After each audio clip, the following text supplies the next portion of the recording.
1, 2, 3, 4, 5, let's go!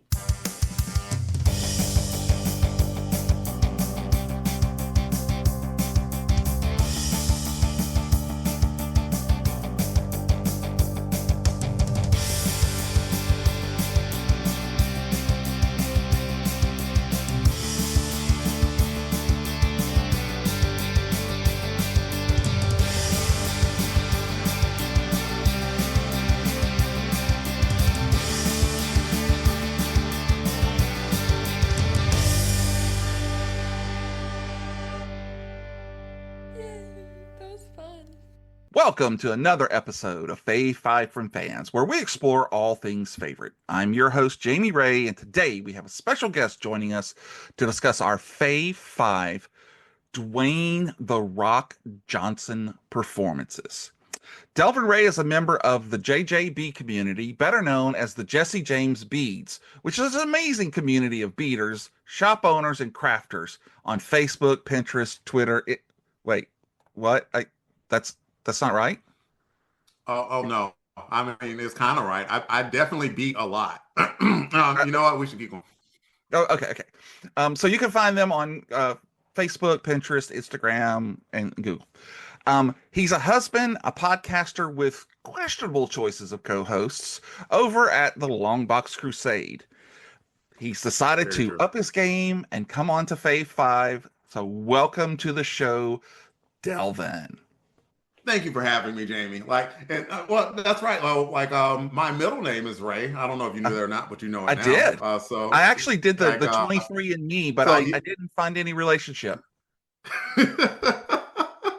I'm surprised at that. You know, I mean, you got a Delvin right here and a Jamie Ray there. It was highly possible. It was. You know, it was worth it. So, how are you doing, sir?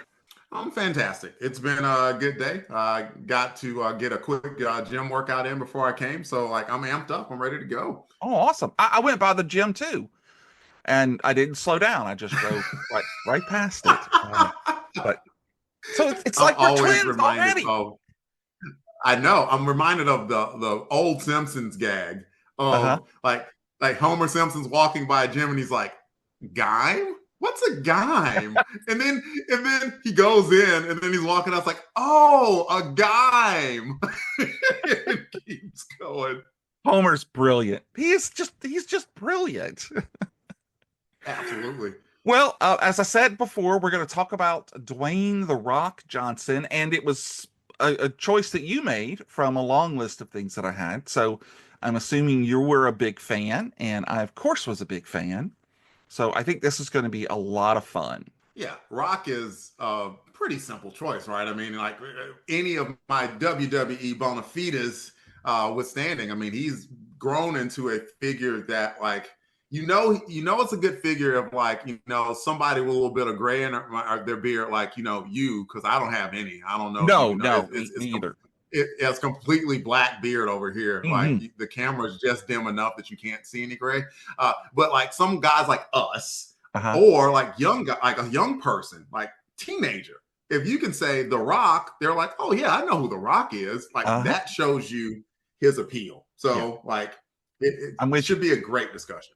By the way, this is platinum blonde, just so you know. Yeah. Oh, right. That's okay though. A common misconception. I get that. Understood. Sorry, man. My bad.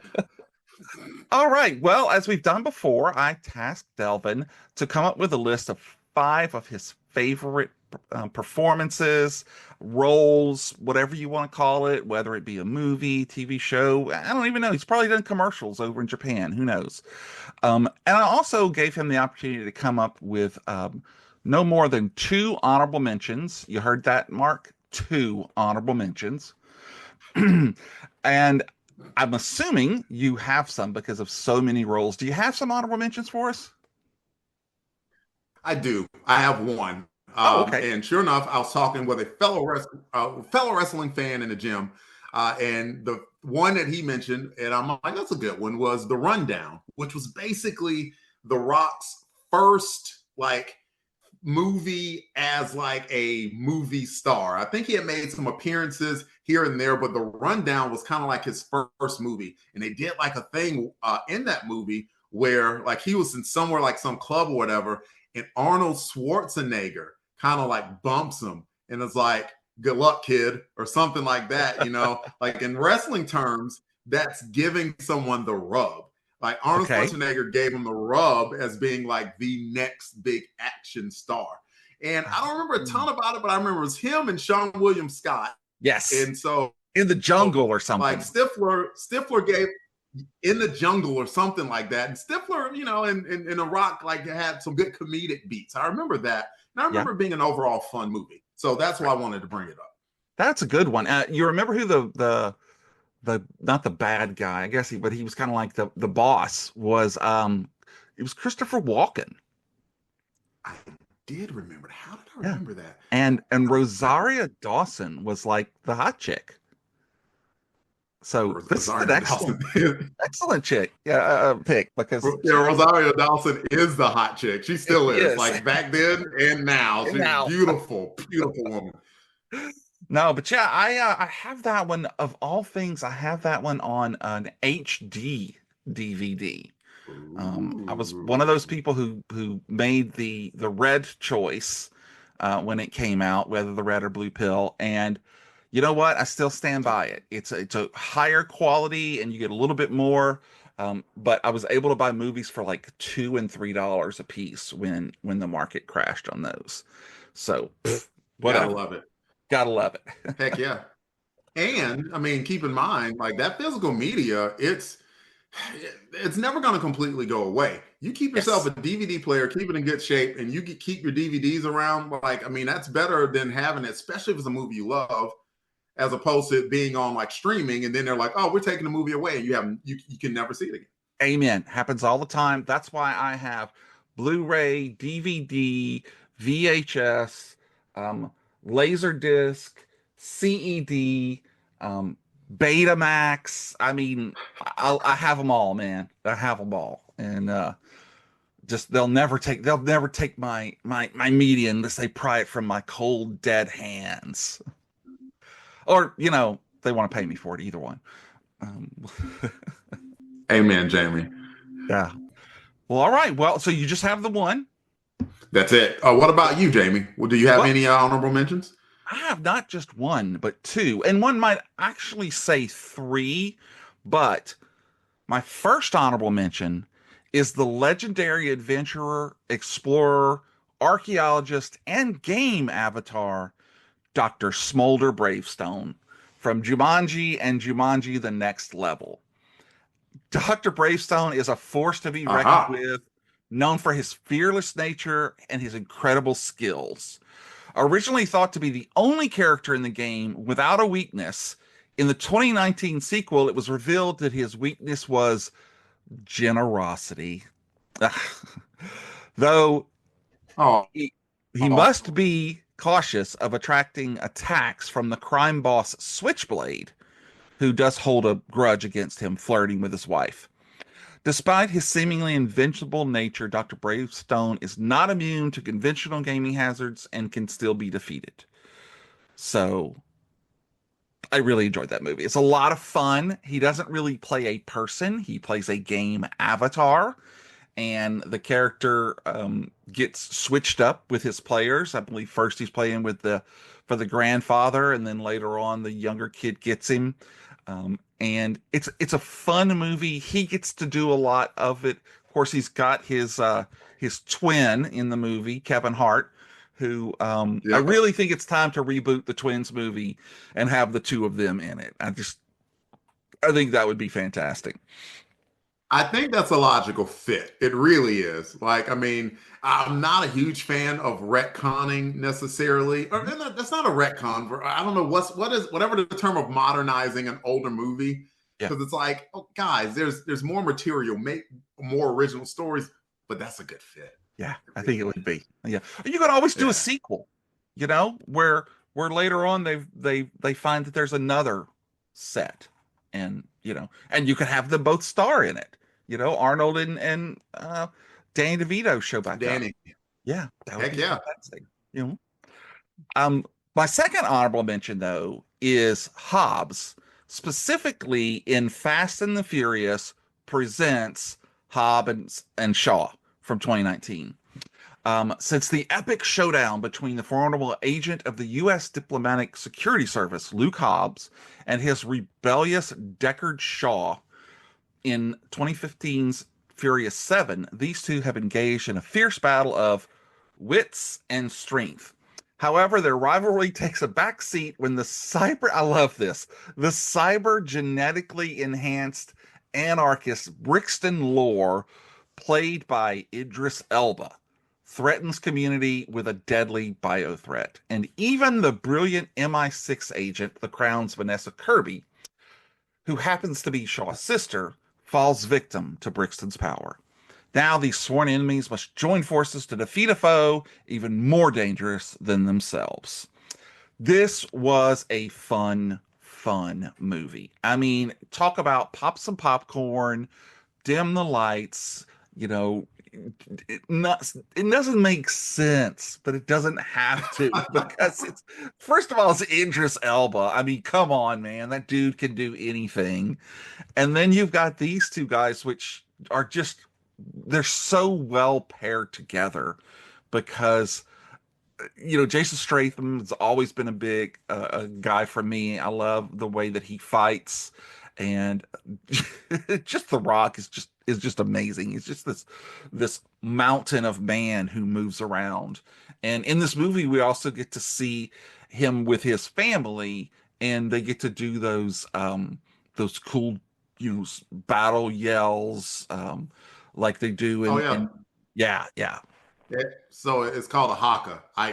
Man, you can get me like very amped talking about that because like I think hakas are awesome. Like every time I see one, it gives me chills.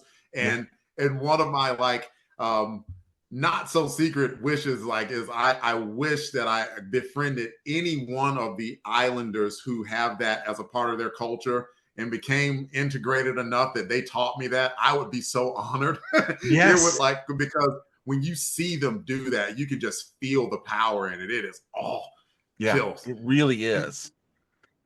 And it's so cool because when you look at it, it's like tapping into some ancient strength. And it doesn't matter. I mean, I've seen them, I guess it was rugby teams or something like that, and they got together and did it for. You could almost feel it was either that or it was the same exact thing if they were going into a true battle. Just primal, and to see that portrayed in a movie and done with respect. I mean, it wasn't done just to get to throw it in there. You could tell he had a lot of respect for him. So I believe the rugby team is the All Blacks by the New Zealand. Okay. They're the one because I remember that because their soccer kit. I'm a fan of soccer kit, even though I have a bunch of it, and theirs is awesome because it's, as you might imagine, all black. And so and they're sitting there and they're doing their haka before woof, yeah. It's cool. It's cool. Well, awesome. Well, those are both my honorable mentions. They were all three of ours were honorable. So I think that we can move on now and you can share with us what is your fifth favorite Dwayne "The Rock" Johnson performance. Okay. I'm going to start off with The Rock versus the Hurricane in WW. I think it was WWF still at the time. So, let me tell you a little bit about the Hurricane. Hurricane used to be one of my favorite wrestlers because he was a mid-card guy, and he would play this superhero gimmick, and and so his alter ego was was named Shane Helms, but he became a superhero called the Hurricane. Okay. And so, I mean, it is very intentionally meant to be a little bit campy, a little bit fun. They do a thing where he would be talking and then it's a hurricane and then he fly away and then they you hear whoosh, and then the people would kind of look it was funny. And then so the biggest backdrop was really between The Rock and Stone Cold, but they set up this little rivalry between The Rock and the Hurricane where they kept doing these series of vignettes where the Hurricane kept interrupting them, and they would have just the most hilarious comedic beats back and forth with each other. Hurricane was great and The Rock was great because he was kind of being a bad guy and a jackass and a bully. And so it culminated in this big match. And as The Rock was about to win, one of his famous finisher, like the People's Elbow, like Stone Cold's music hits, and it distracts The Rock, and the Hurricane gets a roll up for the win. And Oh, and so like it ultimately is like, I mean, it did absolutely nothing to like diminish The Rock or anything. And it was kind of like a cool little moment for the Hurricane. And like the biggest takeaway from it for me is just it showed The Rock as a bad guy, which is like a foreshadow of some of the things we're going to be mentioning later. yeah. And it showed like his hilarious comedic beats. Even though he was being kind of to the Hurricane, he was still being like The Rock. But what about you, Jamie? What's your number 5? Wow. Well, before I move to my number 5, that's awesome, by the way. I had to look this up. This guy is something else. The green hair, the green Yes. outfits, the cool like upside down mask. That's neat. I'd have to check this out for sure. Yeah. But in the meantime, It was a my lot of number fun. 4 is also an early The Rock movie, in which he actually had hair. So that right there trims it down. And I am, of course, going to talk about Race to Witch Mountain from 2009, in which he plays Jack Bruno, a cab driver in Las Vegas who gets involved in a series of events after picking up 2 young passengers, Sarah and Seth, who turn out to be aliens trying to save their dying planet.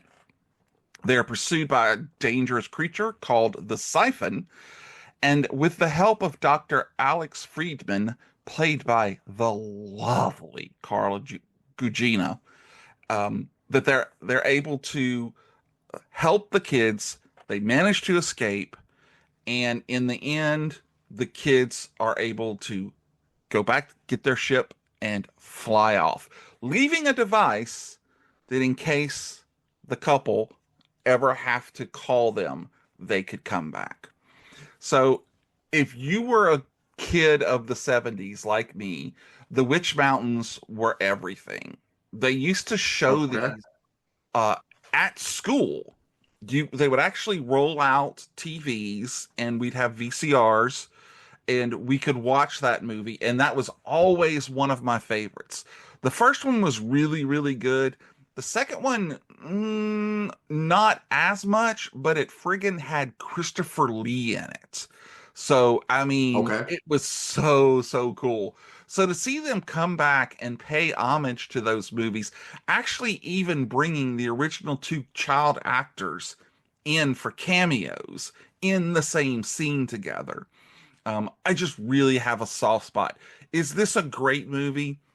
Most people might say it's not. It's a lot of fun. And like I said, Yeah. they pay homage to those 2 films from the 70s. And they're not redoing it either. It's definitely a continuation of the story. So I love it. As a matter of fact, this is one of the movies where there's a whole thing where memes where The Rock is in the front seat and he's turned in the back and he's looking at the kid, and you'll see it's there's like 2 or 3 stages of this thing. So that's where that comes from. Again, love the movie. It was a lot of fun. There wasn't very multi levels of different things going on in the film.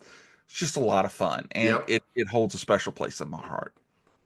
Man, I've never seen it. Like, I mean, and if you've heard any conversations from Longbox Crusade, I jokingly say all the time, like, I've seen like 8 movies in my lifetime. And so, and so I did not know that it was a remake from Yeah. movies from the 70s. So I do think that's kind of cool. And yeah, I had not heard of that before. Yeah. Well, if you ever watch it, when they're off in like this small town, there's the sheriff and they're in a diner and there's like a waitress and the 2 of them interact a little bit. Those are the 2 kids from the first 2 movies. Ike Eisenman is the guy, and I don't know. You're a Trek fan, right? A Star Trek fan? Yeah. Yes. Okay. He was Yes. Scotty's nephew who dies in Star Trek 2. Okay. Yeah. Gotcha. So anyway, you'll see them. It's a very small part, but again, it's to have them great. So don't rush out and see it. But if you come across it, it's on Disney sometimes and stuff. It's a fun watch, especially if you have like kids or people around there who don't have high bars. All right, well, what's your number 4? Okay, let's see. I want to say that my number 4 is Walking Tall. Oh, so good. Walking Tall was the movie that I remember more. I did go to the theaters to see the rundown, pretty sure, and I know I went to see Walking Tall. And one of the reasons that, like, I don't know, I like the premise of it, and I had to look it up to refresh my memory. But basically, like, they sort of redid an old movie, Right. and I'm thinking maybe it was the '70s. You can help me It out was. because you probably know more. It was a '70s movie, Bo and I Hopkins. remember and he played a dude called Buford Pusser.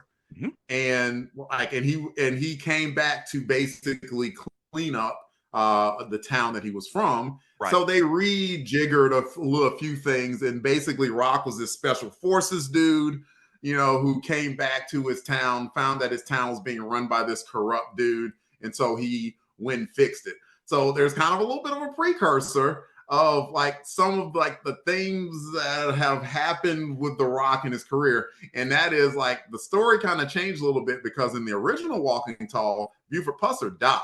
In this version of The Walking Tall, Rock's character absolutely did not die. He wound up being the guy on top, and he was a hero who saved the day and cleaned up the town and everything like that, and probably became mayor and maybe even later president. I'm extrapolating some. But the point here is, like, he wound up being like, that guy who wound up saving the whole day. That said, it was a good movie, and like, in looking back, it was even better because it's just under an hour and a half. So you didn't even have to sit there and watch it for 2.5 hours, whatever. It got in, got into action, and got out.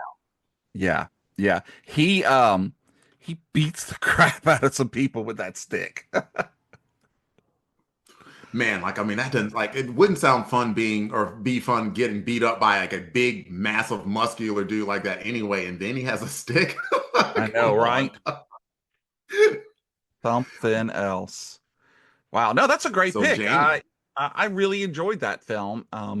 I saw it just recently, like within the last year or so. And I remember thinking it was a good way to take that original storyline and modernize it. And because sometimes they'll do that and they just lose everything in the process.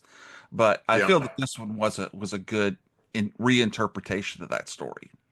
And it wasn't Bo Hopkins that I was thinking of. That's a different movie. That original movie was Joe Don Baker. Okay, gotcha. And I also just going to add, if you get like that good writer / producer, they're going to pay. If you're going to take the name of the movie, you're going to at least keep the spirit of it. I just recently, for the first time, like I said, I've only watched 8 movies. I just recently watched Flash Gordon. And watching Flash, just like, I don't know, about a month or so ago. But because of one of the shows we do on Longbox Crusade, Saturday Matinee Theater, I watched the original series of Flash Gordon. Now, when you say original series, like the 30s series? Yeah. Oh, cool. With Buster Crabbe. Okay. Yes. We covered that. We talked about all 13 episodes of that series. And so I had plenty of background coming into watching the movie. And when I watched the movie, it kind of just made me smile. Like, because like whoever, like, I can't remember who, did the writing and producing, but it's clear they had a love and affectation for that original source material and made it into something of their own. And anytime that you do that, you just keep that memory of the thing that you love and you kind of create it to a new thing. 2 thumbs up for you. Because that's the way that you keep the legend of whatever it is that you love fresh. So so Walking Tall did a good job of that. That's great. That's a great pick, man. I really enjoyed it. Gordon's alive.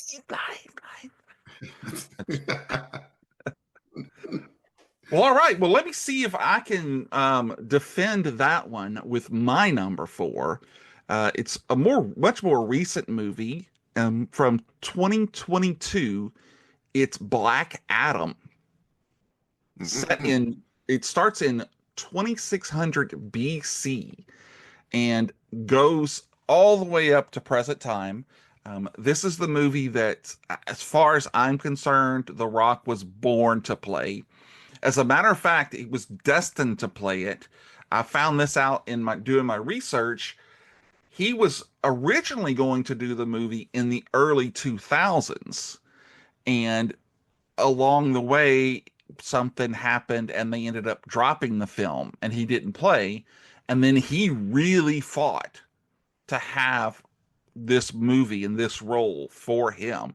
And when the Justice League movie came out and did well, then the studio, now he's got the power back in him. He can go and he got this movie made.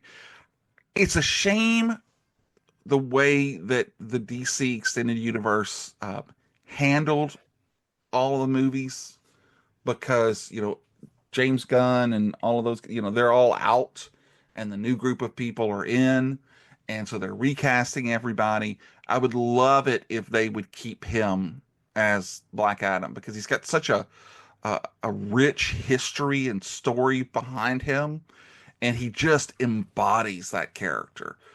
It was a very cool movie to see. I love superhero movies, especially when they're done right. This one brings in the Justice Society with Hawkman, Dr. Fate, Cyclone, and the Atom Smasher.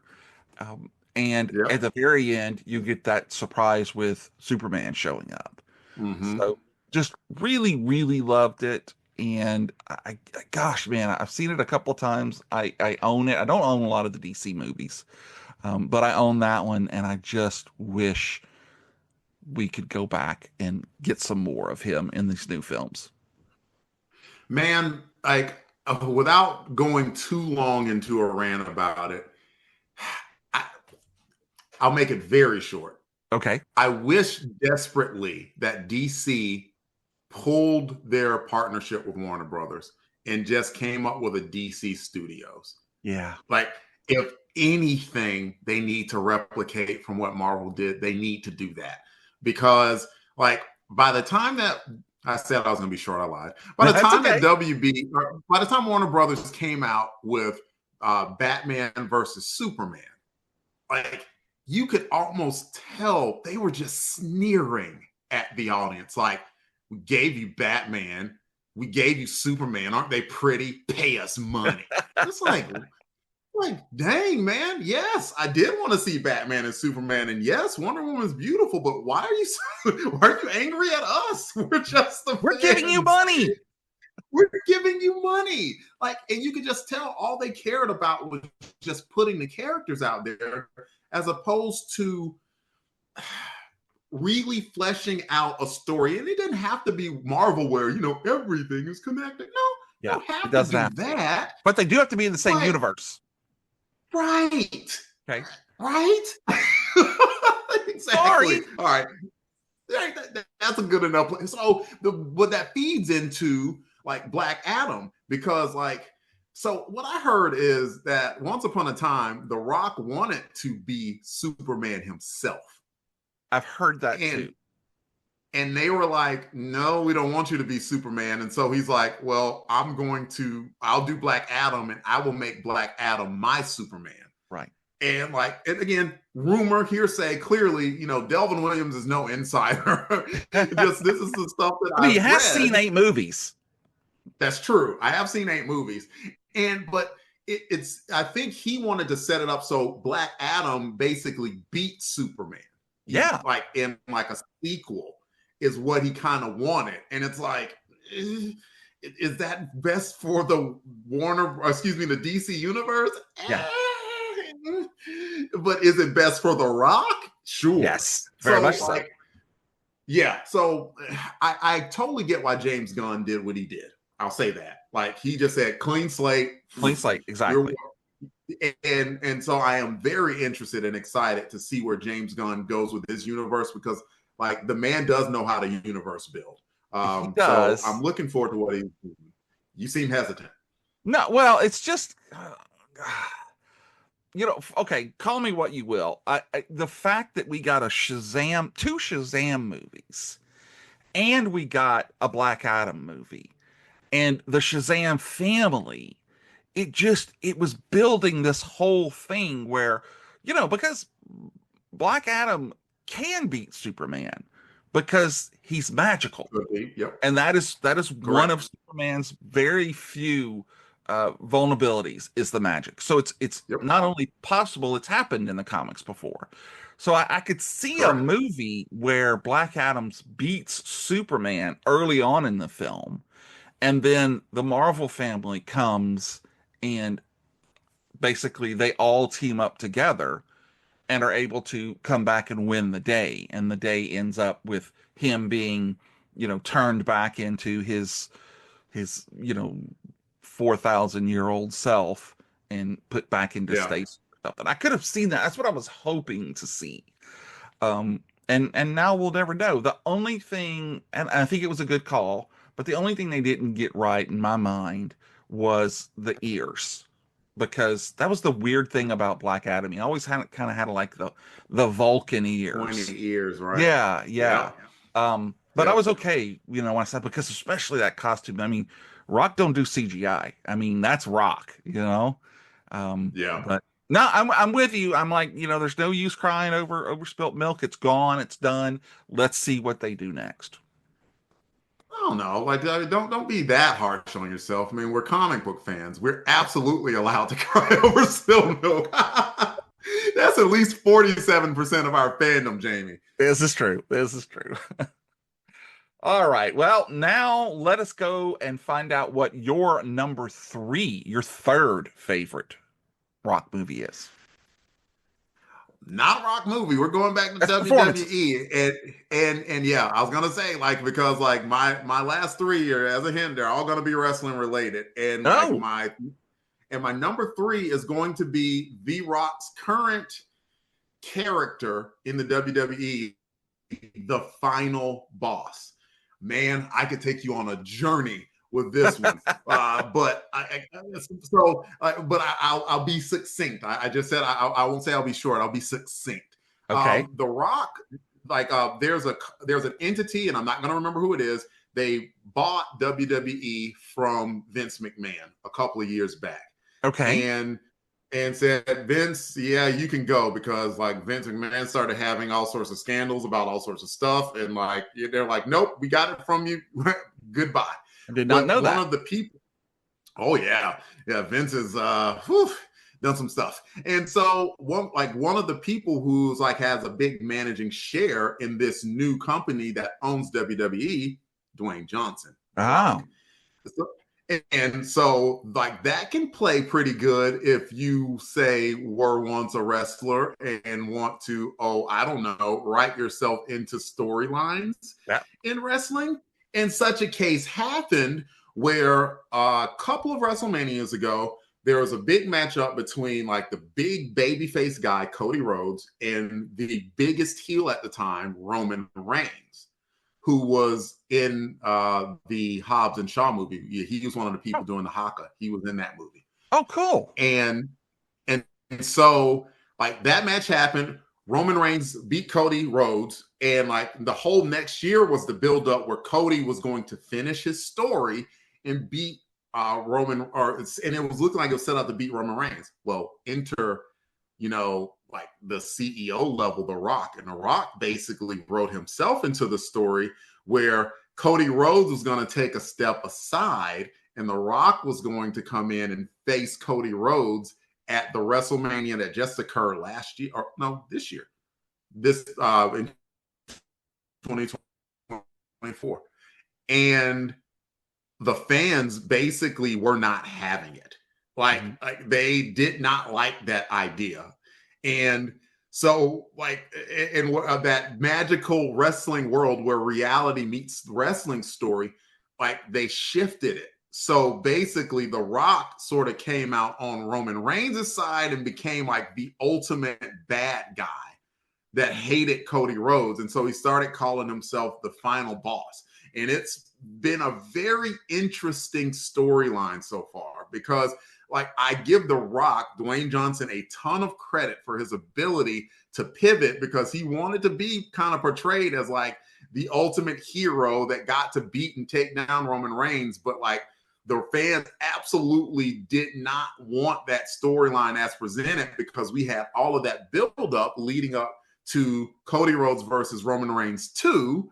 And so, like, The Rock had to kind of put aside, I'll just say, his ego for the greater good, and he turned himself into the ultimate bad guy that was kind of a part of the whole bloodline that Roman Reigns has going. And so he's still a part of the story, but just as a bad guy. And it's been very interesting to see how he's acted from here on.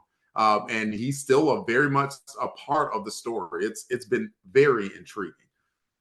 So, and don't take this the wrong way, because I don't really know. It almost sounds like you're saying it's scripted and not real. I just, I don't know. Okay, it's just me. Never mind. I just, yeah. Of course it's of course it's scripted, Jamie. But the beauty of wrestling is, like, it is on the, like, WWE wrestling is on the air twice a week. The shows are aired live, and the wrestlers and, like, the personalities within have done such an amazing job of blending the characters that they portray on the screen. The term is kayfabe. They, like, that character with, like, real life. Like, sometimes they'll take the Twitter and basically continue feuds on Twitter and stuff like that to continue the story. But then there's always that story behind the story, like the actual real life people and the roles that they're portraying. And that story is just as interesting as the story that you see on TV. And whether that bleeds from, like, the real life onto TV is, like, anyone's guess. Like, because, like, of course they're following the script on the TV, but a lot of times, like, the real life stuff blends in. And, like, and so, like, it's just like an eternal soap opera that becomes, like, larger than life. Like, that is pro wrestling. I think that's the best way to describe pro wrestling. Like, I mean, a soap opera that occurs on TV, but it bleeds into real life as well. Okay, yeah, we went to several of them because they still show up here in Lafayette, and used to, back when I guess I was younger, and I didn't realize how huge it had become.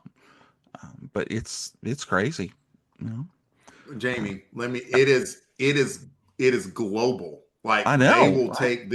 they will take the show to arenas in different countries, and they sort of dabbled in it. And every time they do, the fans absolutely, I mean, not only are they electric as far as the crowd goes, they're singing along to the theme songs of the wrestlers and everything. Like, it just becomes a fun, electric event to watch. It is fantastic. Yeah. Wow. So, like, again, just think of it like a traveling circus. That's exactly what it is. And so, sure, like, except the only difference is, rather than, your generic, okay, the strong man or the bearded lady or the small guy or whatever, like, you have characters like The Rock or John Cena or Brock Lesnar, et cetera, et cetera. Like, these characters, like, become, or Roman Reigns at this point, characters that, like, you see them on the screen, but then, like, they become larger than life almost as characters in themselves, or they go on to Hollywood, much like Dwayne Johnson, The Rock did. Right. Wow. It's a whole nother world out there, man. It is. So, what's your number 3? My number 3 actually is, because since we're such big comic fans, this was a fun film because they brought both the DC and the Marvel universe together on Netflix for Red Notice, where he plays FBI profiler John Hartley, who's on the case when an Interpol-issued Red Notice is issued. He teams up with an art thief, Nolan Booth, who's played by Ryan Reynolds, Deadpool, as we all know, to catch the world's most wanted art thief, known as the Bishop, who later on is discovered to be Gal Gadot, Wonder Woman. So the adventure takes them around the world, from a daring heist to a secluded prison to the jungle. And throughout the thrilling journey, the unlikely trio finds themselves constantly stuck with each other. And then, of course, at the very end, there is a twist, as there always is. It's a fun movie. It did surprise me at the end. A lot of times you can kind of see where these things are going and where they're going to take you. And I didn't see this one. I was pleasantly surprised.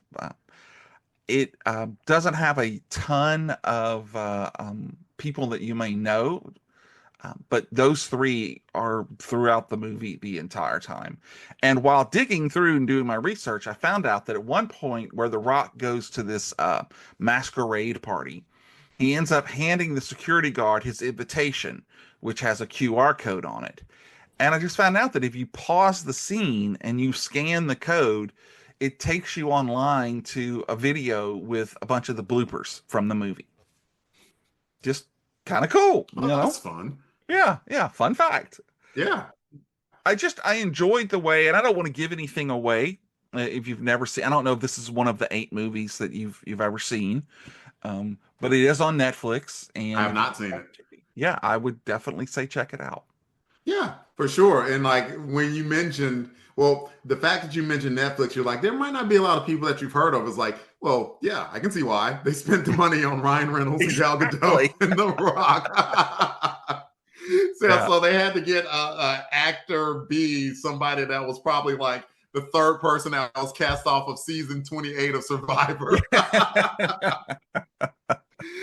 Because that's how it goes. But it's cool because good for them because they got an opportunity to be in something with like 3 A-list movie stars. So that's right. Cool. And it's interesting because this actually came out in theaters for literally like a week, and then it showed up on Netflix. So, oh my goodness. And I don't know how that was planned. It wasn't in the heart of COVID, so I think it was just one of these movies that sometimes I think they'll buy them from the studio because the studio doesn't think they're going to do that well at the theaters once it's all said and done. I know that's happened with a couple of different movies, so maybe this would. But it's definitely, all of these movies are definitely watchable. Like I said, sit down, pop some popcorn, and just enjoy it. You get to see all kind of different places over the world, and of course, you could just turn the volume off and watch Gal Gadot.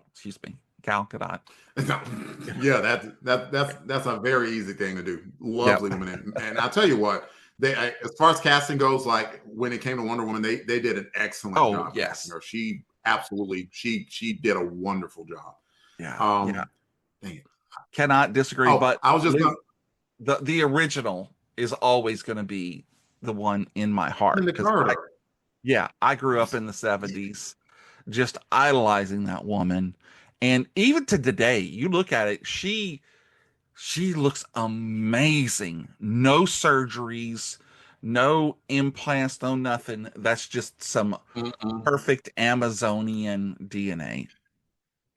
Yeah, like she may have actually visited Themyscira because like Linda Carter is beautiful. Yes. She is a beautiful woman. I was so glad they put her in that last movie, even if it's just for a minute, because we all as comic book fans owe so much to her, and that show. For sure.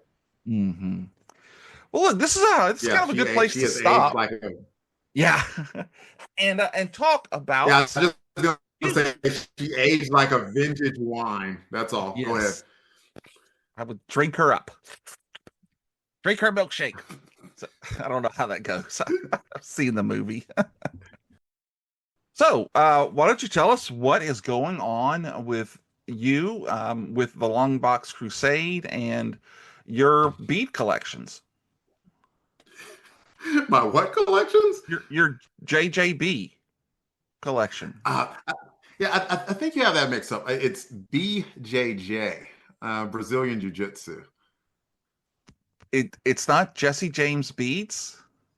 No, it's not. Even though that might be one heck of a club to be a part of, I can't say that I'm a part of it myself. Now that you say it, that makes a lot more sense. I'm embarrassed now. I can't believe it. So, Common mistake. Well, you know what the funny thing is, Jamie? what? Like most people, if like I said that I was in the BJJ, they're like BJ. Like, oh Well, I want you to God. know it took me a good 15 or 20 minutes to come up with something that was the reverse, just so I could do that whole bit. So that's how much I love you, man. I spent the time. I appreciate that. And at the Longbox Crusade, we appreciate a well thought out and continued bit. So feel free to use it again. All right, I will. So really, tell me about this Brazilian Jiu-Jitsu. Oh man, where to start? How about this? It was about 10 plus years ago. One of my last assignments in the Air Force, I was on this island 5,000 miles away. Met a friend, Sean, who had done some jujitsu, and we had like very loosely and unofficially were doing a little bit of some practicing. And he said, when you get back to the States, you have to promise me that you're gonna like get into jujitsu. And I was like, I don't know about that because I'm like, yeah, like maybe I might get hurt, Right. Oh, like, I mean, that's a pretty I face. don't You know don't if it's want to gonna mess be that my up. bag. I mean, I don't know if it's pretty or not, but I like it. I'm rather attached to it, and I would like to not see it messed up. And even more importantly, my wife would probably not like to see it messed up either. And like, so I made every excuse in the book to not do it, but ultimately, what made me decide to do it is that I needed to be a student somewhere, and I needed to Okay. be learning somewhere. And so I started it in Texas. And then I moved to Charlotte in 2017, August 2017. And a few weeks later, found a jiu-jitsu school here called Fight to Win. And have been doing jiu-jitsu steadily there ever since. So that's been 7+ years ago. Time has flown, Jamie. And it's, Wow. what can I say? Like, I mean, like, if anyone ever wonders is jiu-jitsu a cult, the answer is yes. it totally is. It totally is a cult. But like, if you are lucky, you find a group of people that you get to learn with and grow with and lay on top of and sweat with, and you beat Okay. them up and they beat you up, and We're starting to delve off here into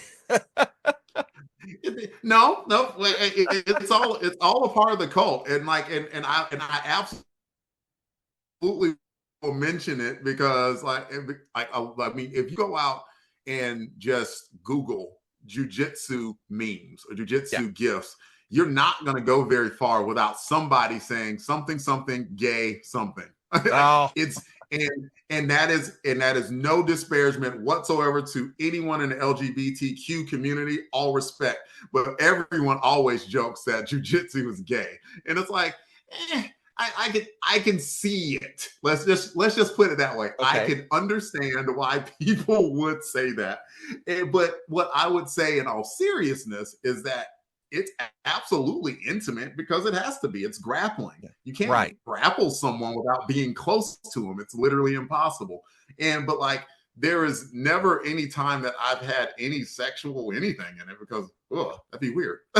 So like, no, it's like, like, so like a good way of describing jujitsu is grappling with friends, and it's Okay. fun. Like, I mean, it's and I can't, at this point, I can't imagine like living a life without it or talking about it. So like, it's been a great part of my life for sure, Jamie.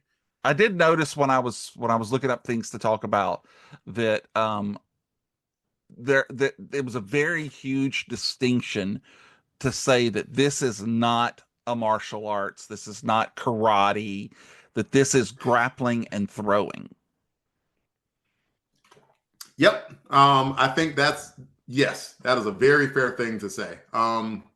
If you're engaged in all of it, you're going to either be grappling someone or throwing someone. That's for sure. Yeah, like I mean, any martial art, man. Like, if you decide to do it and dedicate yourself to it, it's awesome.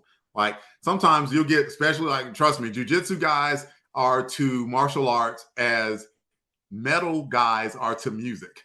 Oh, If you get that, like, because like, metal guys are the quickest to say any other genre is just crap. Oh, it's yeah. garbage and only metal. And if you got to listen to someone screaming at you, and it's like, Of course, there are other types of music. And guess Right. what? If somebody just digs on pop music, that's awesome. Dig on pop music. An exact same thing comes with martial arts. If you do jujitsu and that's your art, that's dope. If you want to be a karate dude and that's the thing that you do and you find your community and you find your peace, then that's awesome. Then do that. Like, so, but the distinction mainly is, yes, jujitsu is a grappling and throwing art. Yeah. Yeah. Wow. Well, cool. So what's going on with the Longbox Crusade there? What do you guys have going on for the rest of the year? Oh man, you couldn't have asked a better question, Jamie. Seriously. Coming up in December, we have a thing that we've done for this 7 years running now. Wow. It's called Crusademas, the 12 days of Crusademas.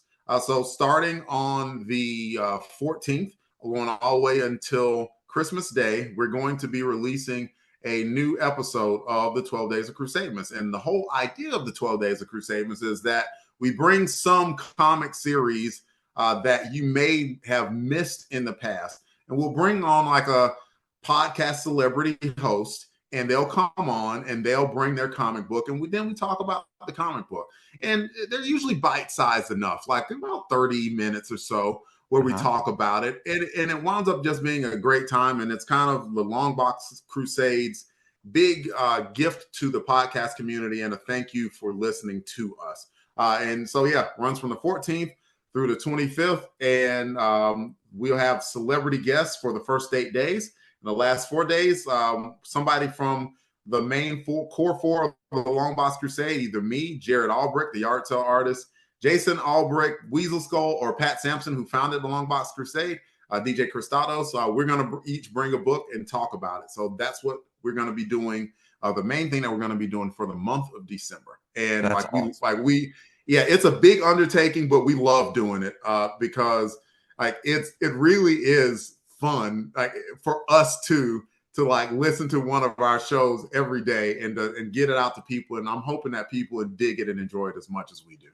That's awesome. And where can people find those shows? Anywhere that you can have a podcatcher. Like we're anywhere. Like you can find us on YouTube. We'd love for our YouTube following to grow. We'll be releasing them there. Look for Longbox Crusade. We're there. Any of the podcatchers, to include Spotify, Apple Podcasts. If you look out there for us, you should find the Longbox Crusade Network. And we have a variety of shows across the network that I could talk about. I mean, from Transformers Chronicles to Amazing Spider-Man Chronicles to G.I. Joe Chronicles. We do a lot of Chronicles, y'all.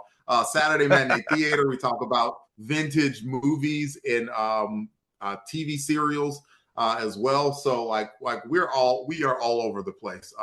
But the main goal that we have is just to put something out there positive for not just the podcast community, but anyone to listen to. We're not talking about politics or anything. We definitely tend to stay more on the positive side of things. That doesn't mean that we don't lend a critical eye to things, but what we make a point to remember is that everything is somebody's favorite.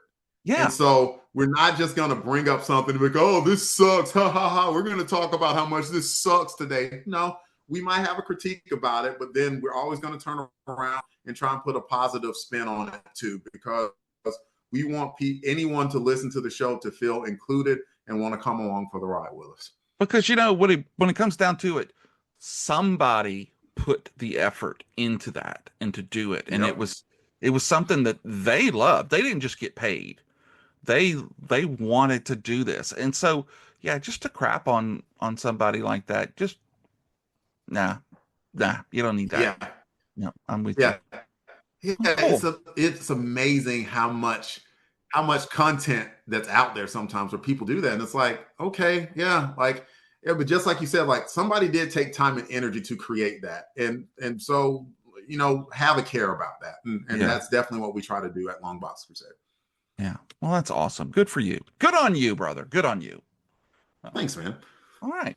Well, you got anything else you want to throw out there before we dive back into our penultimate choices?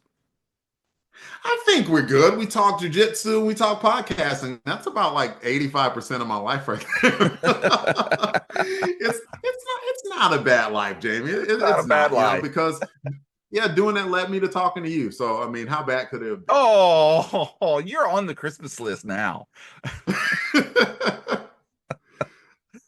Well, all right. Well, then let's just get right back into it. And let's hear your second favorite Rock performance, or as we like to call it, penultimate. Nobody says penultimate.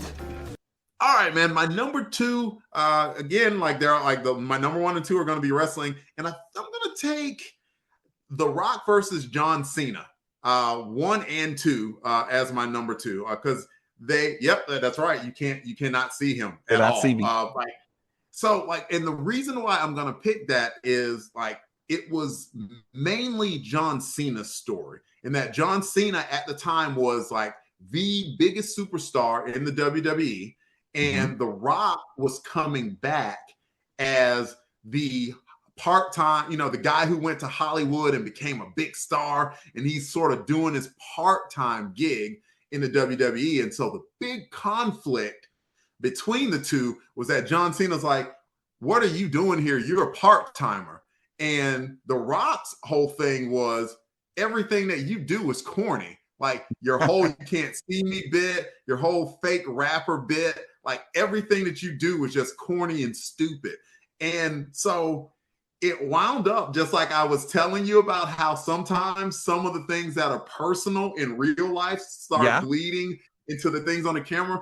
That absolutely happened in this rivalry. And really, you kind of had two big men, literally, with two big egos kind of smacking at each other, where John Cena is the star now in WWE. And this guy who used to be the star in WWE is sort of coming back and butting heads with him. And so they're clashing a little bit off camera too. And it led to some interesting conflicts. Like, I'll give you one example, for instance. Like, one of the big things in wrestling is cutting promos, right? Like, like I'm going to cut my promo on how much you suck. You're going to cut the promo on how much I suck. And so Rock was out there doing this promo, but like John Cena, like before they went out there, he was like, man, I need to find something on Rock. I need to find a way to get his goat. Well, one of like the guys backstage said, The Rock has written some of his promo on his wrist. And that's like a big wrestling no. You're not remembering it. Okay. Yeah, you're not supposed to do that. And so The Rock sort of went out there and cut his promo, and Cena came out there and he mentioned something like blah, blah, blah. It's like, and he's like, and he has like wristbands. He lifted his wristbands and showed his wrists, like, just like I don't need to like write my promo on my wrist, like something like that.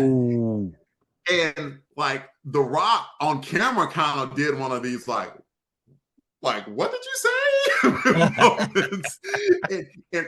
But backstage he wanted to kill him. Like, sure, you show. So it was that, Jamie. It was that kind of rivalry. So the first WrestleMania they fought, The Rock beat him. And so the whole next year was John Cena literally having to pick himself up and build his confidence up. And then the second one, Cena beat him. And sure enough, in real life, they sort of squashed all of their real life beef after that. And like where John Cena was like, man, I kind of had my way of doing things, but now I understand how you do your things too. And so they ended backstage, sort of shaking hands after it. But like for The Rock to come back like as that returning dude, but like as that big wig, man, it was incredible storytelling. And like you couldn't get, and he was still to this day, he gets on the mic and he's just magic. He just knows what to do. He has that charisma that just shines through no matter what he does. That is one of The Rock's God-given gifts. You can't teach it. He is just simple. I mean, there's a reason that he has grown to be the star that he is. And this was just one of the biggest shows and biggest examples of his megawatt star power. Now, I don't mean to be the uninitiated, but Cena's the peacemaker, right? Yes. Yeah. Okay. Yes. John Cena is a Peacemaker. He's done what Ricky Stenicki. I saw that recently. Yeah, He's he's done done a lot of he's been a things, lot, but and that he has done the transition that The Rock did. Like for the right. longest time in WWE, Cena's like, I'm WWE to the core. I'll never leave. But he started getting a little bit older, and Hollywood started calling like, psst, psst, come over here. We have Yeah, money. got some And so, money. and so Cena went from being full time to a little bit of part time, and then now, like, he's gonna make his final run in WWE, and like the guy is in his upper 40s, still looks amazing and Uh-huh. spectacular. So does The Rock, by the way. The Rock is in his 50s, dude. I The Rock know. is in his 50s, and he looks like that. That's not fair. That's not fair.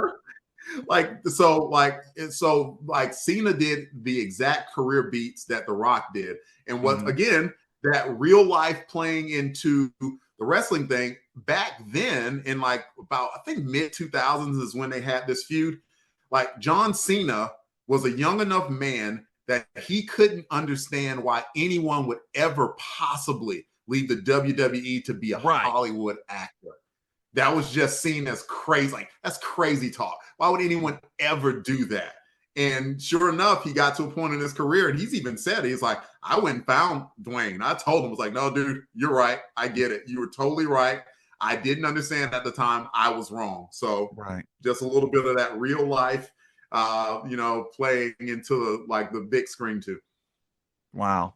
Wow, that's cool. There's so much of that I mean, I don't even know about, you know? I love that.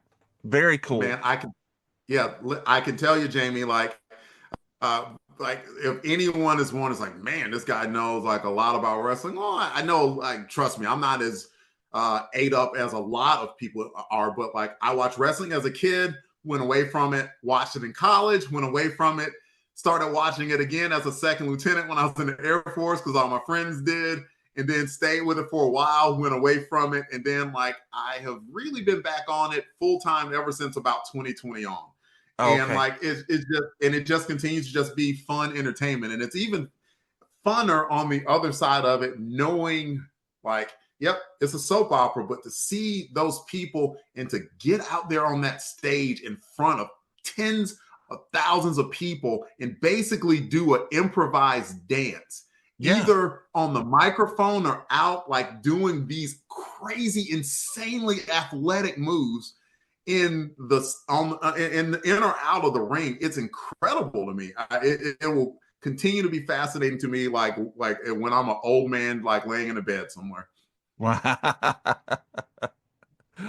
Wow. Cool. Well, man, I can dig that. I really do. It's amazing what draws us in sometimes. It Yeah. really is. Well, cool. What's your number two, Jamie? I know you're Well, ready. my penultimate Nobody says penultimate. is it's so much fun, and part of it is so unlike The Rock, but part of it is so perfectly The Rock. It is his portrayal of Maui in Moana, and then in Mm-hmm. Moana 2, and then just today they released some behind the scenes on set photos of The Rock playing Maui in the actual live action version of Moana. If you're not familiar with it, he plays a boisterous demigod of a South Pacific legend who predominantly serves as a guardian of mankind. Along with his immortality and super strength, Maui's equipped with a giant fish hook, which grants him some magical abilities such as shape shifting. Tales surrounding Maui's exploits and accomplishments have been embedded into mythologies and enshrined on his animated tattoos that are all over his body, including a little Maui who talks to him, which I loved. In the original movie, The Rock actually performs the musical number "You're Welcome," which is Mm-hmm. such a fun song, and it serves more as a ploy to distract Moana than really to entertain her. He uses it to trap her in a cave, but because the ocean spirits are with her, she's able to catch up with him. Um, it's a fun character. He is not an anti-hero, but he's a reluctant hero almost, because he just wants to get out and have a good time, and Moana wants to save her people and all of these other things. So it's a really good intertwining of the two personalities. And so, I mean, it's huge, because not only did they just finish doing the Moana 2, I think it's supposed to be out next year. They're following up right off with the live action version of it. Just can't wait to see that one as well, which is weird to talk about a Disney movie, but you know what? There it is. It's my hill. I'll die on it. You don't have to die on it, because again, like, this is an accepting environment, Jamie. Like, I won't be teasing you at all for a Disney movie, and in fact, sure enough, on one of the promos that he has made recently as a final boss, he ended it and did like, "What can I say except you're welcome?" He did it. I was like, I knew where that was from. I remember that. So yeah, like, no way. I mean, yeah, he absolutely did. Like, if I'll see if I can YouTube it, and if I find it, I'll send it to you. How about okay? that? I'll But take like, that it speaks to The Rock's range, though. Like, it gets to a point where it's like, yeah, sure, you could do the. I could. Yeah, I was gonna say anyone can do voice acting, and I guess so. If you're an actor, you can do voice acting, and the man is. But it also just takes a certain type of voice, especially to affect a certain type of character. And so The Rock is used to playing someone who is larger than life. Right. His WWE character, The Rock, originally was like this dude who is boisterous and is so confident and so sure of himself that the best wrestlers, Jamie, and John Cena is one that says this too, like, the best wrestlers, you're basically taking who you are and you're amplifying it like to the nth degree, basically. Okay. And so the result winds up being that you are like your character comes across as authentic, because it is authentic, because you're literally being yourself, just more of yourself. You get it? So like, so I mean, I can imagine like him playing the character of Moana. He's just being himself, or like maybe a little bit of The Rock, but just like a more amped up version of himself, like playing literally a demigod. Yeah.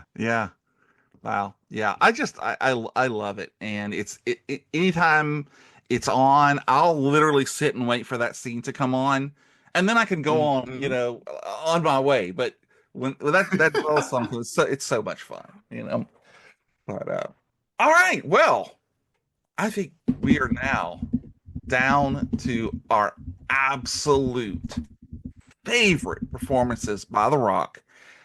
I'm gonna guess it's another wrestling, because you told me earlier it was gonna be 3. I did. Not one of the 8 movies you've seen. So not one of the 8. I'm ready. Big D, lay it on me. All right. Number 1 for me is when The Rock faced Hulk Hogan at WrestleMania. Ooh. Okay. Right. And so, like, again, like, as always, it's like, first of all, like, those are The Rock and Hulk Hogan. The Rock and Hulk Hogan are 2 of the biggest names to ever be in professional wrestling. That is an easily concedable point. And at the time, so like I mentioned with Rock versus Cena, Cena was the mainstay and Rock was the Hollywood guy that came back, so it was switched. This was a little bit earlier in The Rock's career where Rock was really the dude.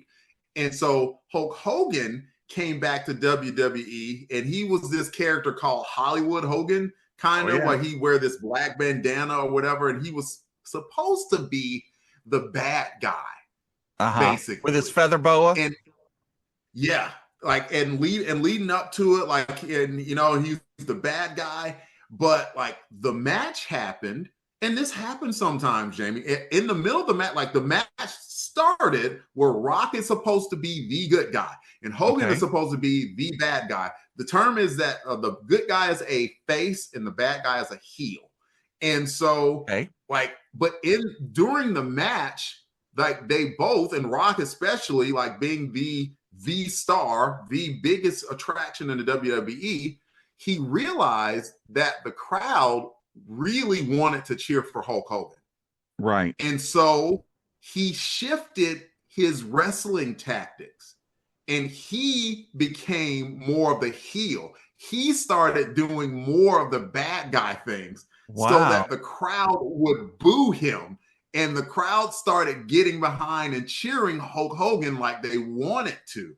And so it turned out to be just an amazing match.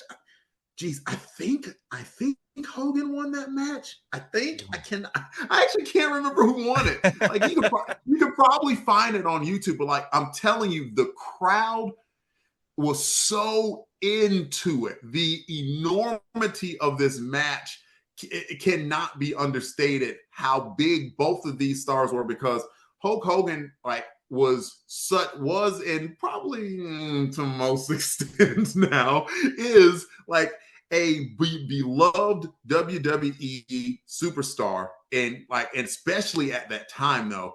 And like the match that they put on, like it was literally electric. You could just feel your like goosebumps and hair raising on your skin as you watch this match. Like 2002. Wow, man! I'm telling you, it was an amazing match. Even as you like just having the wrestling experience that you did as a kid, watch that match, and I'm telling you, like you will walk away just. I would want you to walk away like one, just showing like two performers at the top of their craft as far as professional wrestling goes.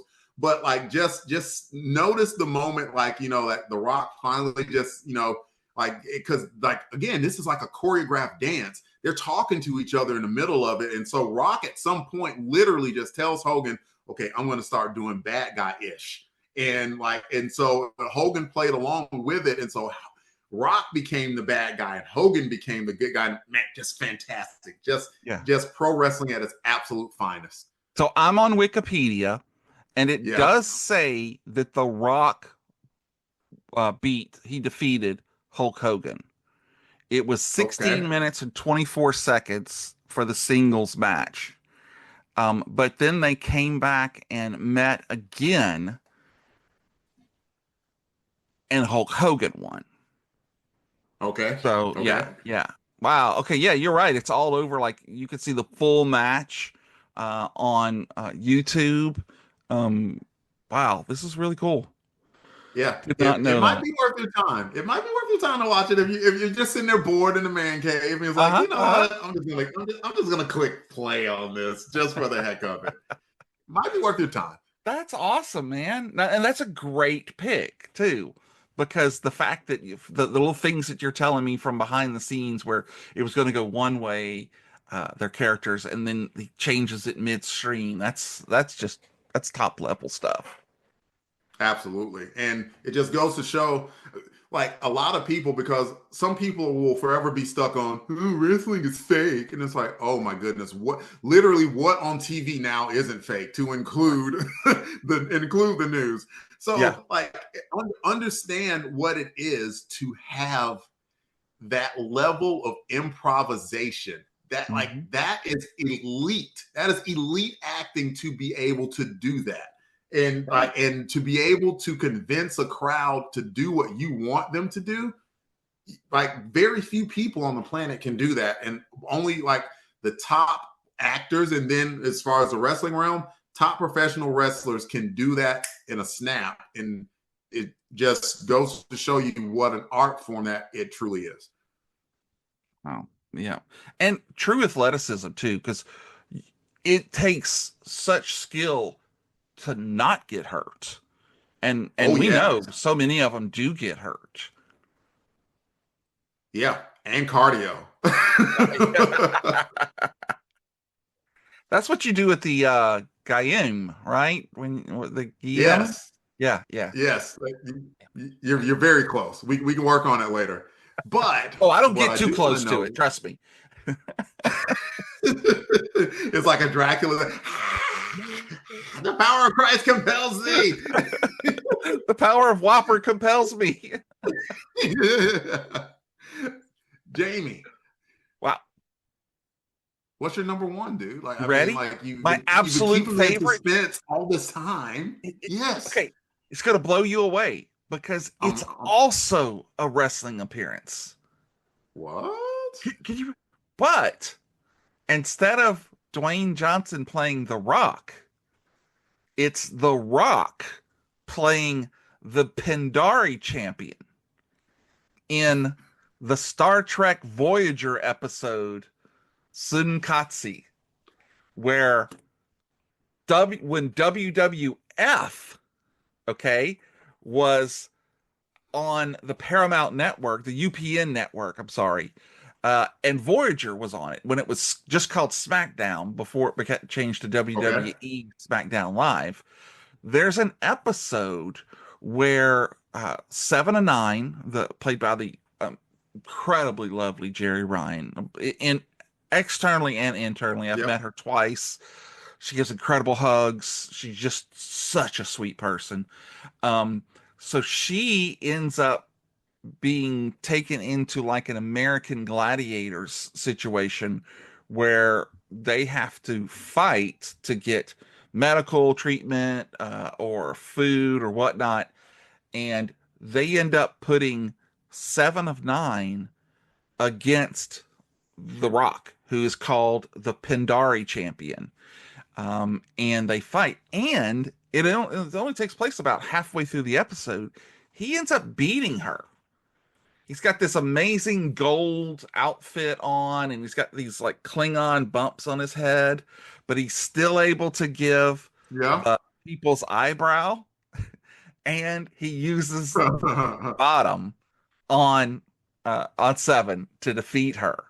Boo! Yeah, Boo rock! Boo! Such a fun episode. It was actually the highest rated episode of the entire season with a Nielsen rating of 4.1 million homes with a 6% share. Probably due to all of the cross promotion because they were showing commercials during WWE and during Star Trek. So, they just had both people coming in to look for it. Very cool episode. It was one of the early times that WWE people were going to go on, like you were talking about earlier, going on and having screens. Tiny Lister has been on The Big Show. Yep. Both were guest stars on Star Trek Enterprise. And it, like I said, it was a lot of fun. I will give you a couple of little fun facts that I like. The 11th episode of the third season of Young Rock, which I'm sure you're familiar with, it includes a fictionalized account of The Rock being offered his role on Voyager and rehearsing with Jerry Ryan, both played by other people, and it's told in a series of flashbacks, which is pretty much how a lot of that show went. I don't know. Are you familiar with it? Have you ever seen the episode? No, I haven't. And so hearing about it made me smile. Like I never even watched Voyager. The biggest Star Trek I watched was The Next Generation. I watched pretty much all of The Next Generation, and I watched all of the current Star Trek films as well. And I watched some Deep Space Nine. I watched a lot of Deep Space Nine. That's a soap opera. By the time Voyager came along, I didn't watch it, but Seven of Nine was such a popular character that I'd heard of Seven of Nine before. Yes. Right. Exactly. I had heard of Jerry Ryan playing Seven of Nine. But I had not heard of that episode, and I'm actually surprised that escaped me. But it also doesn't surprise me that it was the most popular episode of the season because The Rock is a draw, man, isn't he? Yeah, and that was back when he was actually credited as The Rock he wasn't credited as Dwayne Johnson. So it's Yeah, really like when he was that character that much a part of WWF. Um, so anyway, you definitely should check it out if you've not seen it. Again, he's not in the whole episode, but he's in a lot of the scenes. And there's a funny thing where you know how the Borg always say resistance is futile, and yes. she goes to say something, he turns around and tells her something like, yeah, where you running your mouth is futile, and ends up, you know, I think at that point puts the rock bottom on her or something. So anyway, it's a fun episode. I really, and when I came up with this list, I absolutely knew that was going to be my number one. Well, I mean, it just seems like a perfect fuse, right? Of like, I mean, I started talking a whole bunch about wrestling. You already introduced earlier about, making sure I knew something about Star Trek, and then Yeah. bam, hit that as Boom, number one. that's how it's done. That's a professional podcaster, folks. I will tell you one of the things that almost made my list, just because I thought he felt incredibly comfortable in the role, was the character that he played in Disney's Jungle Cruise, along with Emily Blunt. Okay. Um, I, so you know the ride, the Jungle Cruise, where in Disneyland, Mm-hmm. so they turned that whole thing into a movie. It's like, you would think, oh my God, but he plays a really interesting, fun character, and of course Emily Blunt plays just this woman who does not give him, an inch. Um, but when it came down to it, I had to go with the strong list that I came up with. I was rock solid on my choices. I see what you did there. Like the only thing about that I was thinking about, and like we watched it, my wife and I, for a little bit, but didn't see it all the way through. Was the series on HBO, Ballers? Ballers, yes, I've heard great things about it. Yeah, like he played a former NFL player, Spencer Strasmore, who Uh-huh. became a big time agent, and it was in whole bunch of cameos. But Yeah. it was a pretty fun show, and I do like that like he was kind of portrayed.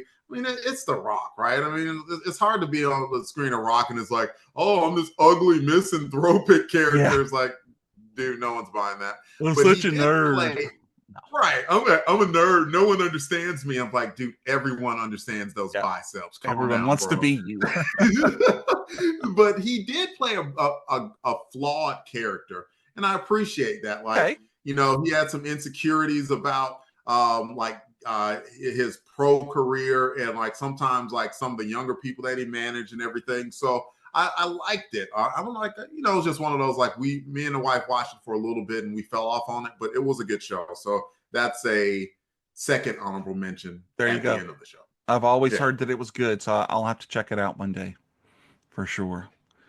Well, wow, that was a great list, man. You really brought it. I know it was hard to make this list because you are such a big fan of his, but I appreciate you sitting down and putting pen to paper. Man, it was fun. Like, like for me, a lot of times, like what I'll do, I have all these ideas running in my head. It's like, all right, fine. Let me just sit down and just start typing. Like, and once I start seeing it, on like paper, as it were, I put it in my phone. I don't know what you call it. That's all. Like, but once you start seeing it actually Phone to listed, screen. it's like, yeah, phone to screen. Yeah, let's say that. Like, it started like making sense. It's like, all right, yep, I like these. I like the list. I love it especially because it just felt like it complimented yours.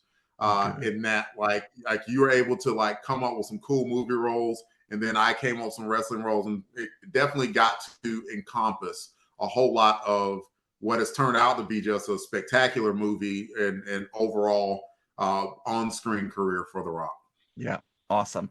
And so when this comes out, we will have links to all of your social media, all of your stuff, and then I'll have our list put together, and I'll try to put some links to if there's episode. I mean, there's videos on YouTube so people can watch what we were talking about. And if you have your own list that you want to come in and give to us. We would love to hear about it. So just let us know. Well, folks, that's it. We have concluded our countdown of our favorite The Rock performances. I always find it weird that we have to call him The Rock instead of just Rock. I get it. I'd like to thank you, for taking the time and sitting down with me. I know you run, and I know you've got so many things going on. I really, really do appreciate it. It was a ton of fun. Yeah, I enjoyed the heck out of it, Jamie. Thank you so much for inviting me. I'm glad we got to do this. Me too, sir. Me too. And for all of you out there in the podcast universe, we know you have a choice in podcasts and appreciate that you tuned in to Fave 5 from Fans. And we hope you had a fantastic time. If you enjoyed it, we would be eternally grateful if you shared our podcast with a friend and gave us a sparkling 5-star rating on your preferred podcast platform, or if it's a 10-star rating, give us, we're looking for the maximum amount of those stars, or happy faces, or shot glasses, or whatever it is. Your support is invaluable in helping the Plastic Microphone Studios flourish. Even if our show didn't quite hit the mark for you, we would be more than happy if you would fib a little and still leave us a glowing review. We encourage you to engage with us on the social media platforms like Twitter, X, the Gram, or as of this week, I am on Blue Sky. What? Let's keep the conversation going and make this podcast community even more vibrant and exciting. Thank you for being a part of our journey, and we can't wait to share more thrilling content with you in the future. Stay tuned for more Fave 5 from Fans adventures. New episodes come out every Friday, unless they don't. So be sure to subscribe and follow us so that you can catch all of the episodes. And remember, folks, it may not be the best, it may not be the most popular, but if it's your favorite, then it's good enough for us. Thanks so much for joining us. Delvin, take us out. I'll use my line from Come Out to Play, a New Warriors podcast. Be a hero to someone, even if it's just to yourself. Peace. I love that. That's great, man.